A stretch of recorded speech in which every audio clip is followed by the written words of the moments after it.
This is just a sample of the audiobook. To get the complete audiobook, access the link posted in the first comment. Chapter 1.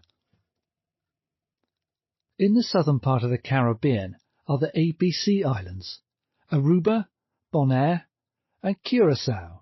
Lying 40 miles off the coast of Venezuela and out of the hurricane zone, they are a favourite destination for ocean cruisers. These smiling, sun-tanned people in T-shirts and floppy hats form a loose community who sail the world for no better reason than sheer pleasure. They are not on a sailing holiday. You could say their lives are one long holiday.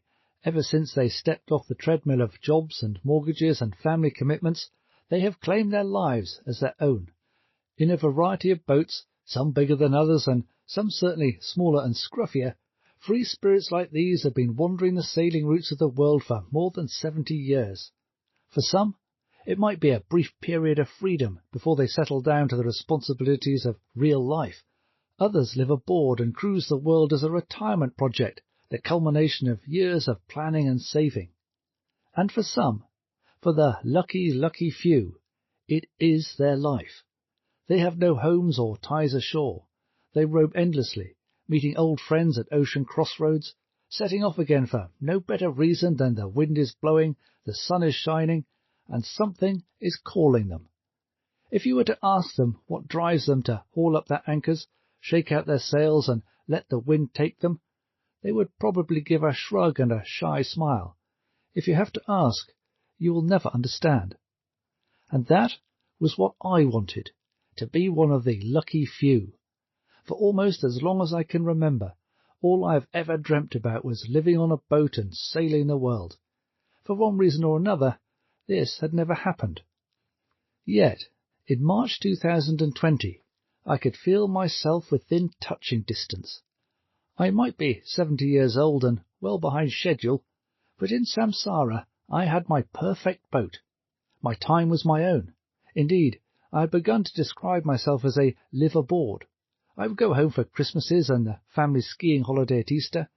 In the summer, we would all meet up for a week in an Airbnb somewhere near a secure harbour, and for another week, the youngest would join me for Guinness and sailing in Ireland. We do like Ireland.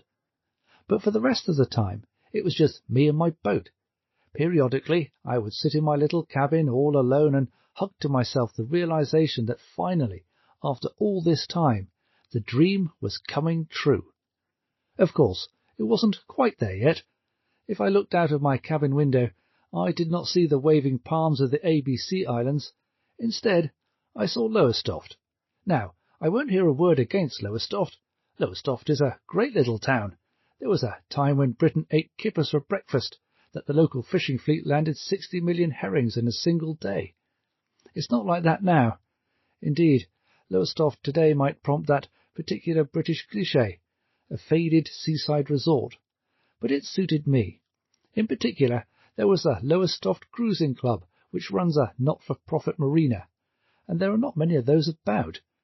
Whenever I need to spend a few weeks alongside, either for some maintenance on the boat or to work on my little part-time business, I head for Lowestoft Cruising Club.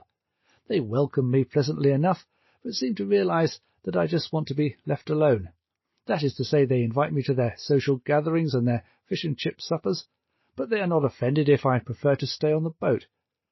All the same, this was not the Caribbean. Maybe that was why I became addicted to the Ocean Cruising Club's Facebook page. There, the real ocean cruisers would swap tips on where to find the best anchorages in the Tobago Keys and discuss the latest changes in the visa requirements for Indonesia. There were pictures of beach barbecues in the Whitsundays and clam bakes on the Chesapeake.